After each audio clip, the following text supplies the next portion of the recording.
The Democrats seem to think that they have a corner on science, but when it comes down to it, what we're living through right now and all the restrictions we've had on us, they're not based on science.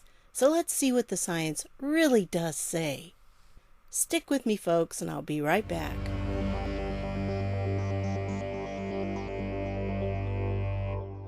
Hey everybody, this is Deb with Truth Vacation Chronicles, and I've got several things to share with you. We're going to get to the COVID stuff in just a minute, but I wanted to start out with this because this might be something you haven't seen yet. This was a piece done by OAN, and it's about the recall for Governor Gavin Newsom. If you don't know about this and you live in California, you really need to participate in this because this guy's just not doing you any favors. Listen to this. After just over a year in office, so far, Governor Gavin Newsom has managed to dramatically raise taxes. He's promoted sanctuary cities. He suspended the death penalty, which Californians voted for. He protects criminals and prevents illegal aliens from being deported. Newsom is still trying to spend billions of dollars on a train to nowhere. He reduced border security. He fought President Trump's efforts to build a wall and supported legislation punishing Californian companies who do work on the wall. And he even tried to remove President Trump from the ballots for the 2020 election. That's just the beginning. Yeah, he has not done you any favors. He's not doing our country any favors. And, if you can participate in this recall, I highly recommend it because the rest of the United States would thank you very much if you could get rid of him and get somebody in there decent, although, it's harder all the time. But I wanted to show that to you, and I'll leave the link to the clip down below. You can watch the whole thing because I think it was very interesting. This one is just kind of a blast from the past. Sometimes things come up and we kind of miss them along the way. And I missed this one when it came out. So I just saw it today and I thought, yeah, this is a good one that you need to see as well.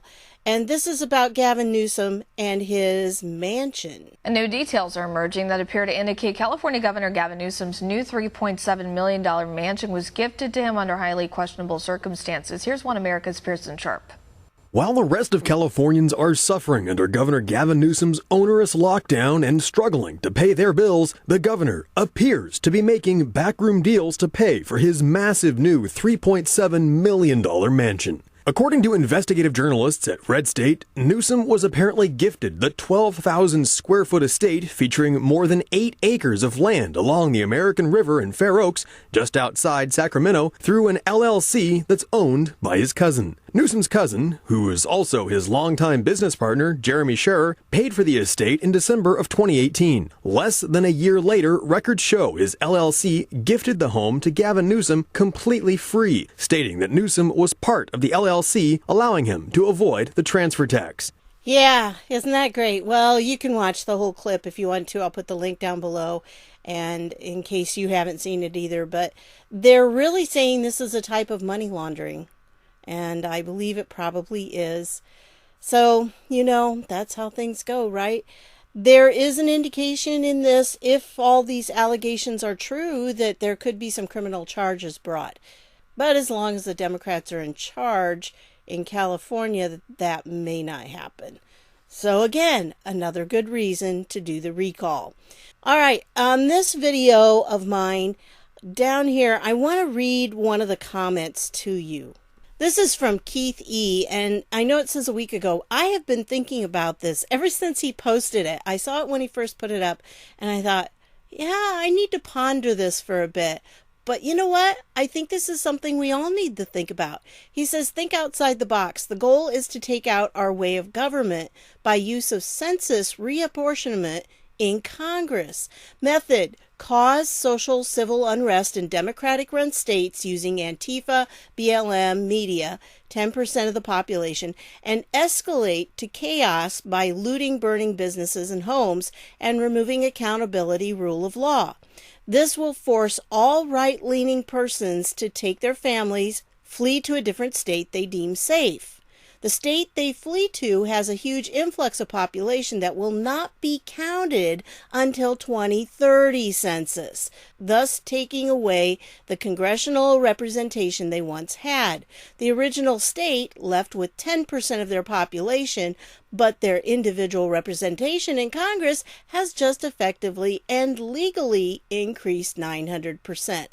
Do this in enough states, and the left, deep state, will have total control over Congress in 1 or 2 congressional election cycles, undermining our very constitutional representative government. Please think about this and share your thoughts. I think he may be on to something here. I really do, because, if you have these states that are run by Democrats and people who are conservatives are fleeing those states, all it's going to leave there are Democrats. And then when they vote, it will always be Democrat. And the majority of the population is now somewhere else. So all of the monies appropriated to those states because of the census population from 2020 is going to go to a much, much, much smaller population than in the states where they've had this huge influx of people after the census was taken. See? Oh, that is really a very good thought. And I think it's something we need to consider. So if you live in those states, might not be a good time to leave right now. Let's see how this election plays out and everything. But this could be something, because if everybody who's conservative leaves these states, then we'll never get them back.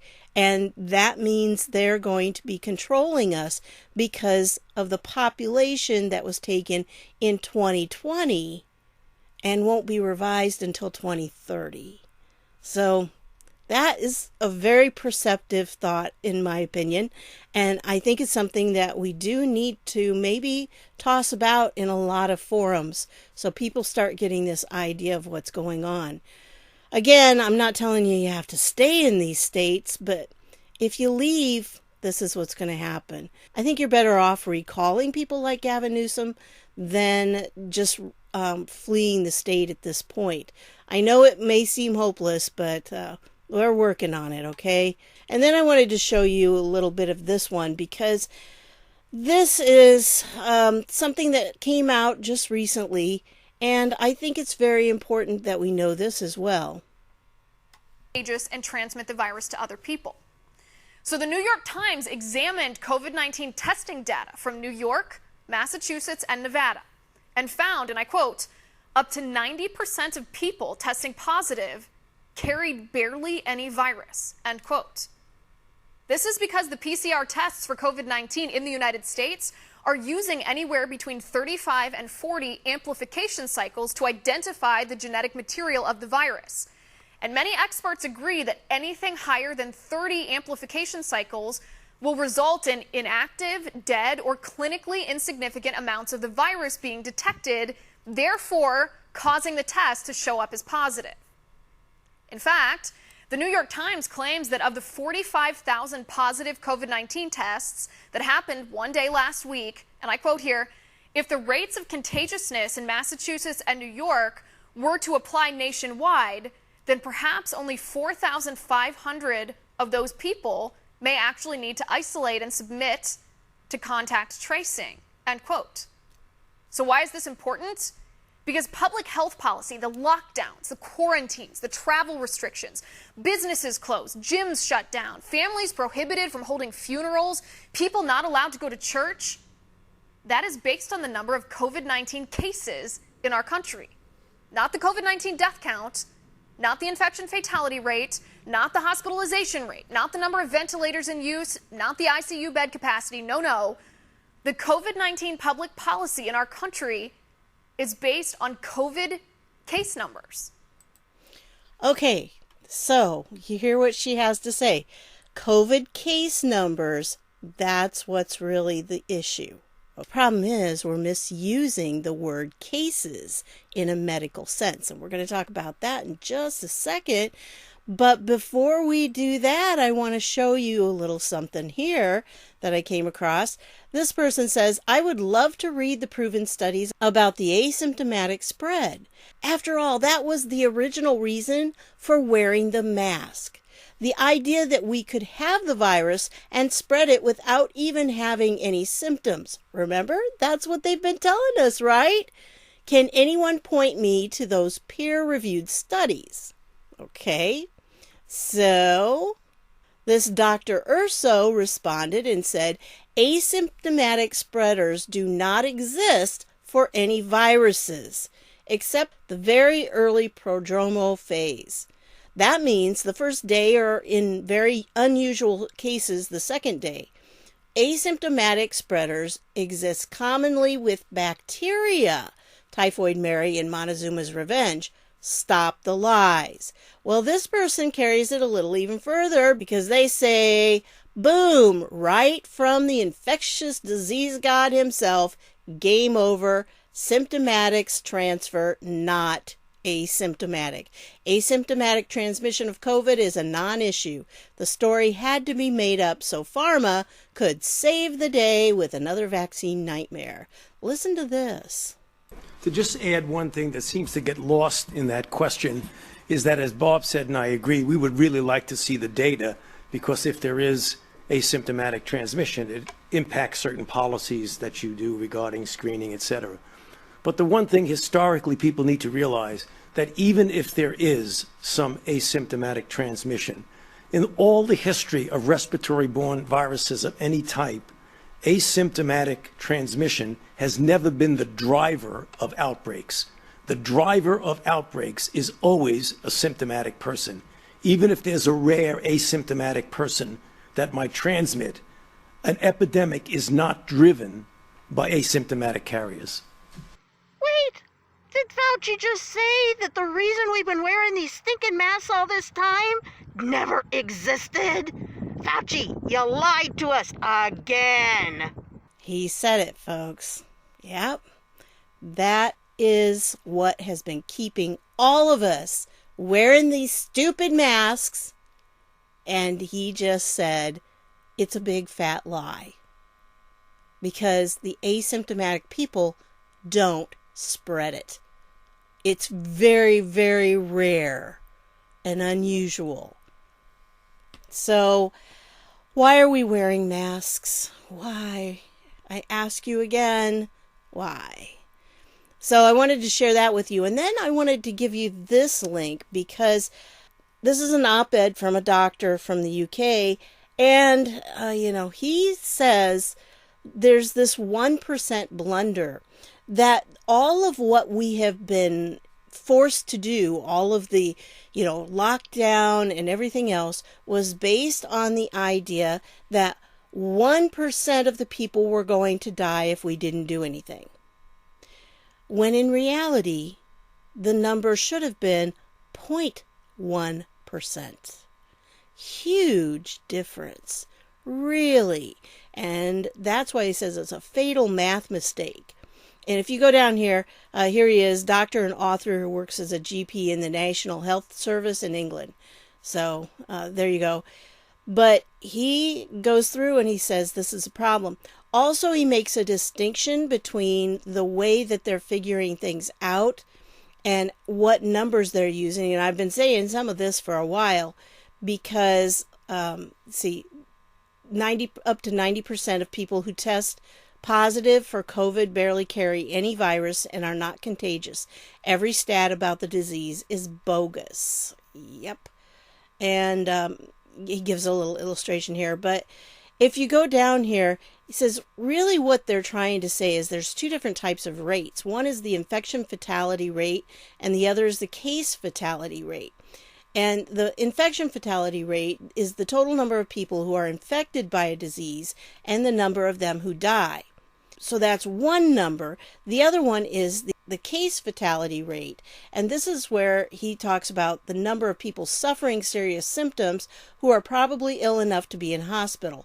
Clearly, people who are seriously ill, the cases, are going to have a higher mortality rate than those who are infected, obviously. Now, here's the deal. The term cases should not be used for people who just have mild symptoms, which is the majority of people. So when they say we have X amount of COVID cases, we're actually not using the correct medical terminology. And when you go through and you look at it, they've really been playing us, because the numbers should not be used the way they have been. And they've been mixing them up. And what they did was they talked about influenza. And they were saying that, well, you know what? Influenza has a 0.1% rate of death. And that sounds really great. But then when you say that COVID has a 1% death rate, then it ramps it up. It's a lot worse. But the fact is, they're mixing up these numbers, and the truth is they run about the same. It's not a lot of difference. And if you go down here, they were trying to make it sound like, well, the flu would have 1,000 and the COVID would have 10,000. But that's not the case. It's not the situation. No wonder Congress, then the world, panicked, because they were told COVID was going to be 10 times worse than influenza. They could see 3 million deaths in the U.S. alone and 70 million around the world. This is what they were being told. But, it wasn't true. The health officials got their IFR and CFR mixed up and multiplied the likely impact of COVID by a factor of 10. So this is why. And this is a really good article. I highly recommend that you read this one. The numbers were all skewed by a factor of 10. So yeah, they looked really, really bad, right? Well, this is something that the Anons found, and I'm not so sure what exactly this site does. I mean, it has to do with tariffs and everything. But look at this. It says COVID-19 test kits, exports by country in 2018. Now how? How did they have COVID-19 test kits in 2018 that they were exporting? You just gotta ask that. Okay? Why? Don't know. Interesting. Even the United States had some test kits they were exporting. I mean, it definitely says COVID-19. So I'll leave the link to this down below. If you're kind of into trade and tariffs and all that kind of stuff, you can look through this a little bit better and be able to judge exactly what this site is. But I thought that was worth bringing to your attention. Why would it say that? I don't know.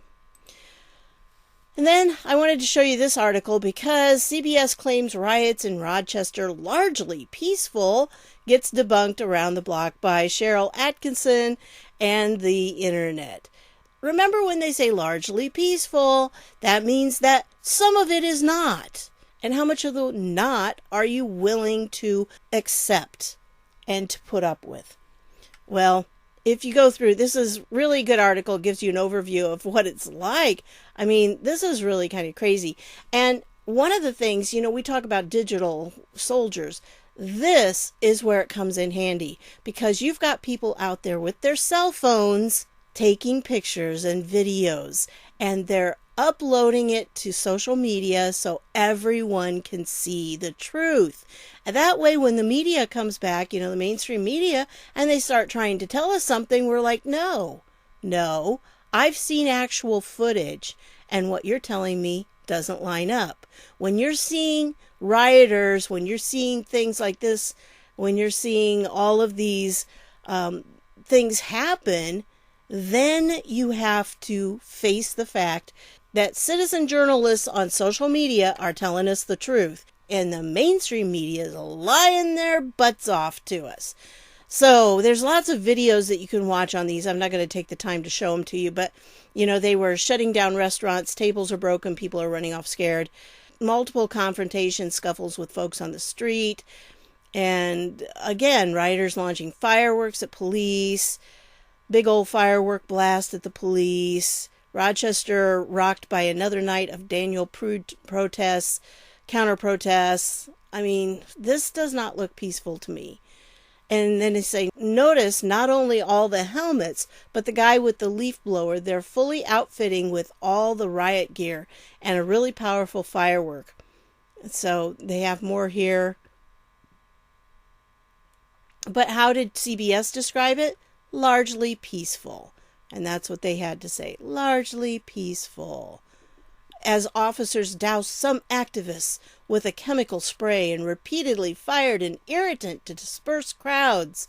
You know, they just paint it this way, and that's a lie. The police have no reason to shoot anything into a crowd that is peaceful. It's when they're not peaceful that they need to have something done. And that's what we're coming up with. So I thought this was kind of insightful. Pray tell, CBS, why were the largely peaceful folks carrying shields, wearing helmets, carrying umbrellas when it wasn't raining? Because they didn't intend to be largely peaceful, and were not. They literally had shield battle lines to fight the cops. And then, of course, Cheryl Atkinson chimed in and she said, were the police mostly peaceful? If so, why wasn't that mentioned too? Did the police douse activists who were doing nothing illegal? Or did they douse rioters who were violating a law? They did that. They were dousing rioters, I guarantee that. So anyway, you can look through all these. I mean, it's really kind of crazy how they are skewing all this. But at least now the left wing has admitted that there are some rioters. You know, Joe Biden's come out of his basement just long enough to admit that because of the polling. You know, polling and focus groups said we need to be paying attention to this. So that's what they did. Okay, well, here's a list. I'm not going to go through all these with you, but this is a good list to hang on to. Here are 31 times the media pushed narratives downplaying riots and looting after George Floyd's death. So it goes through and it tells you some of the information about it. And then here's 31 articles, opinion pieces, interviews, and news segments published in the media in the first 3 weeks following Floyd's death that pushed narratives that either justified or explained away the rioting and looting as it started to break out in American cities. And the narrative one was, rioting is patriotic, and it works. Yeah, right. Okay, and so down here you can see they do give a list of some of the places that this came up with, and they were trying, you remember, they were trying to say, well, it's like the Boston Tea Party. It's no different than that. Well, here are all the times that they tried to justify the riots right there. And then their narrative 2, rioting and looting are valid protesting tactics against police brutality. No, rioting and looting are never valid. Never, never, never. So they go through that, and then they give the sources here where the articles were trying, again, to push that narrative. These aren't violent riots. It's an uprising. And then they have down here all the media times when they were saying that and, you know, the different articles. So, yeah, good article to have from the Daily Caller there. They went through a lot and they put these together. These are the narratives they were trying to sell. So, and then this one, I'm going to play just a little bit of this for you, but I can't play it all because it goes into music. And there's another one that's actually better than this that I'll tell you about in just a minute. So this is one of the riots. Oh, what the hell? Let's take a look at another angle here. Look at him, man, doing some kind of Fortnite weird dance. And, man, he looks like a freaking human Hot Pocket rolling around. You got this, like, hamburger charbroiled smell going on right now. I don't know if that's the cheese on his feet. And now... So this is the one Scavino put up. I'll leave the link to that down below. But the other one that I think is even funnier is the one where they play Footloose in the background with it. So I can't play that because, you know, the music and copyright and all that kind of stuff. So I will leave the link to that one down below, though, for you. So you can watch that as well. Because I just think, you know, play stupid games, win stupid prizes. That's what it is. All right, I wanted to show you this. Now, I have not been able to find out where this came from. Okay, now I got it actually from Praying Medic. He was the one that tweeted with that on there. It was on the message boards. Last night I saw it, and even there, they weren't able to have a source for it.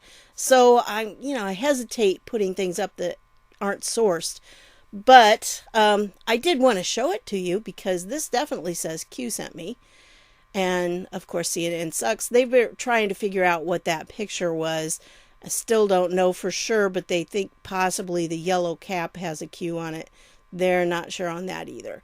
But there you go. So I'll leave the link to it and you can examine the picture all you want. This is the same shirt that General Flynn was wearing in the picture of him and his family. So possibly. And I'm not sure. I think this is maybe one of his brothers here. I don't know. He's got so many. So this is something that I just thought I'd share with you. But again, I can't tell you where it originally comes from. You know, I checked a couple of the family feeds and I didn't see it there. So I'm not sure where exactly. If you know, hey, put it in below. That would be really great. But last I knew, the Anons were looking for it and they hadn't found it yet. So I wanted to show this to you just because Bill has to deal with this every single day and it shows here. Look at his face. So unlike the Flynn family that's smiling and seeming to have a good time with each other because they actually genuinely like each other, no, you've got these two. I mean, this would be great to caption. You know, what do you think he's thinking there? Anybody got a red scarf and a doorknob or something? I don't know. I would be probably looking worse than that if I had to listen to her all the time. So, I'm not going to play it because you don't need to listen to her. She was just kind of being herself. And so, but really throughout the entire clip, he kept the same expression pretty much. Just like, what do you think is going through his mind? Well, this was something, I'm not going to read through all this, but this is an interesting thread that seems to link the New York Times to a state-run newspaper in Iran. Because when you go through, you find on the New York Times website, if you want to see how to submit a letter to the editor, it has this number right here. Okay? And then if you go to the who is for the domain for Iran Daily's website, it has the same number down here. So it's kind of odd. Well, anyway, and it has the same address as the New York Times. So I'll leave this down below. You can look through it and see what you think about that. I give you a lot of options, but I sure hope that you're going to do your own research on things just to make sure, like this. I can't verify that this is true without going to who is and everything, and I don't plan on doing that. But here's the newspaper, and you can look at it yourself. It does seem to be kind of interesting connection there. I'm not sure why that would be, but who knows? Well, Washington Post op-ed suggests Americans may need to prepare for war on election night if Biden doesn't win in a landslide.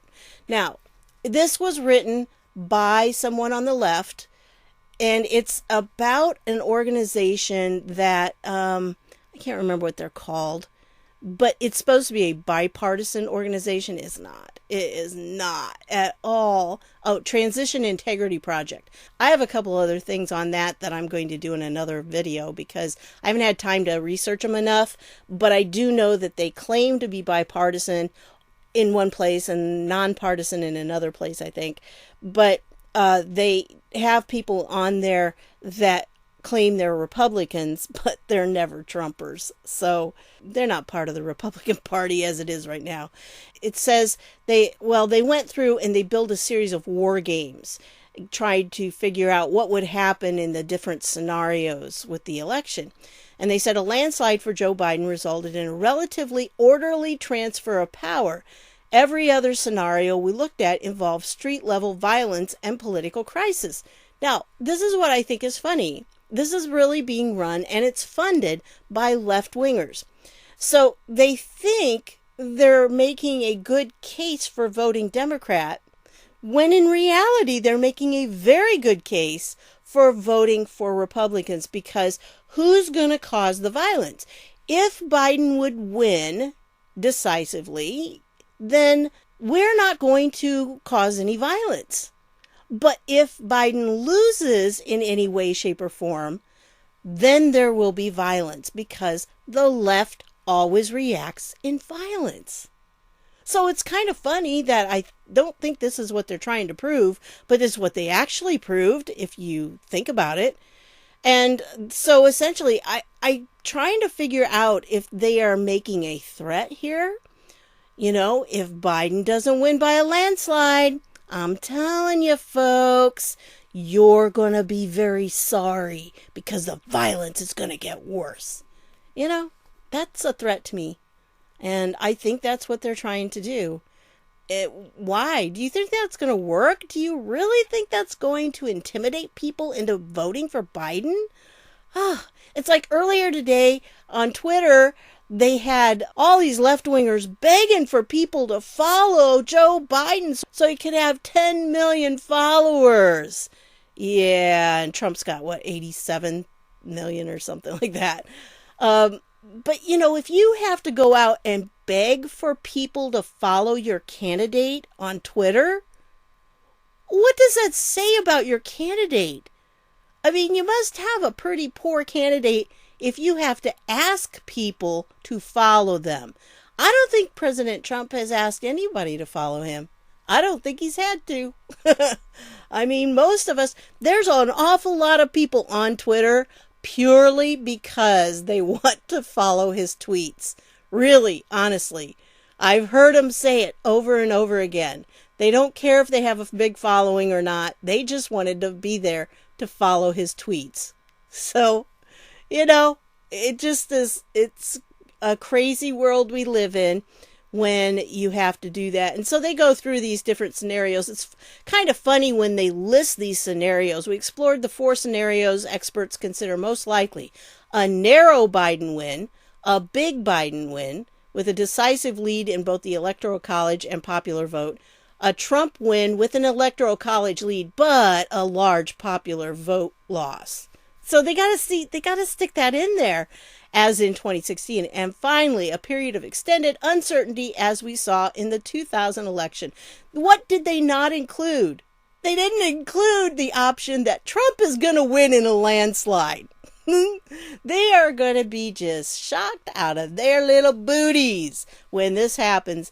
I'm more and more convinced of it all the time, because we are going to show up at those polls and we're going to vote in person, so they can't mess around with our votes.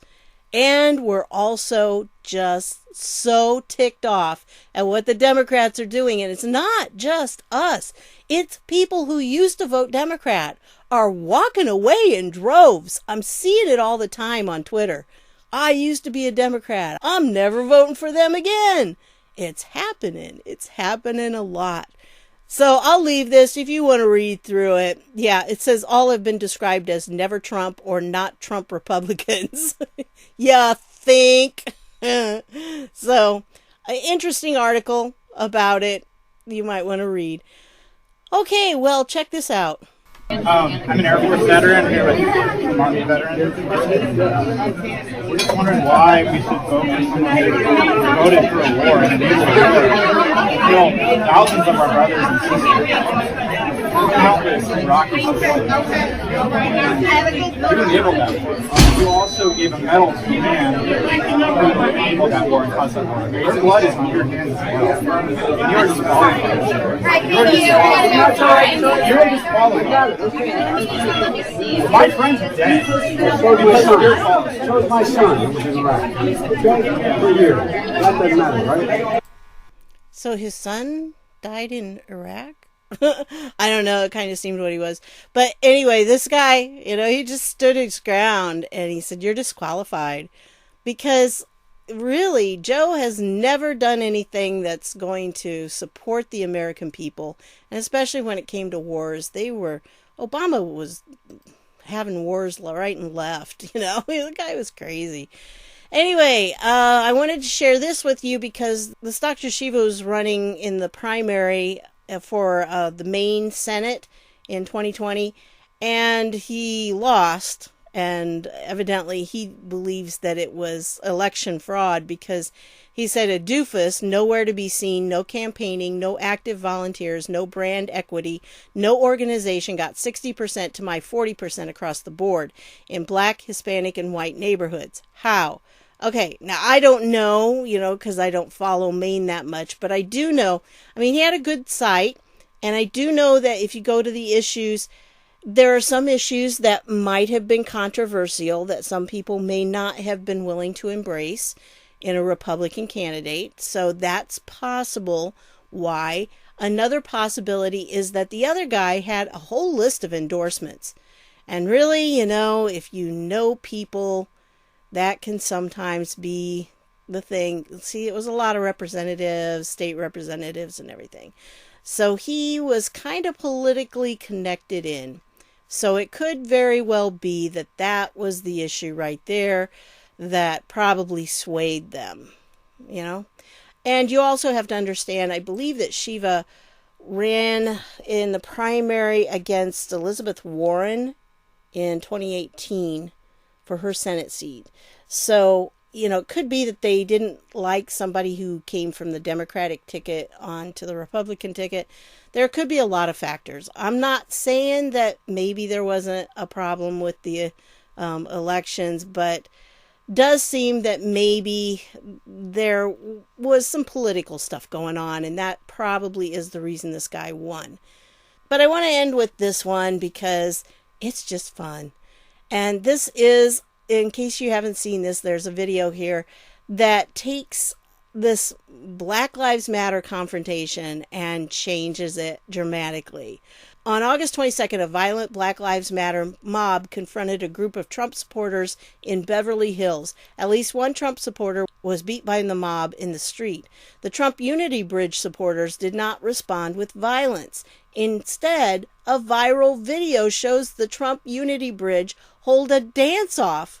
The Trump group turned the riot into a MAGA YMCA dance-off, which is the song, but they put different words to it, so you really do have to listen to it. And here's the actual video, but you can go to the video itself. It's worth watching, folks. It was just fun. And I don't have a Patriot shout out on this one, but I'll have one next time. And I want to remind you of September 11th, which is Friday. We're going to have, hopefully, I'm going to have a live stream. Yeah, I'll actually be there, and we're working on getting a camera and everything, and yeah, I'll be there. And I won't be in my pajamas. So hopefully I won't. So I do want to invite you all to come and join me in the live stream. It's my first real live stream like that. So I hope it's going to go okay. And I need you all there for good moral support, right? So that's what I've got for you on this one. I want to thank you for stopping by, and I'll see y'all later.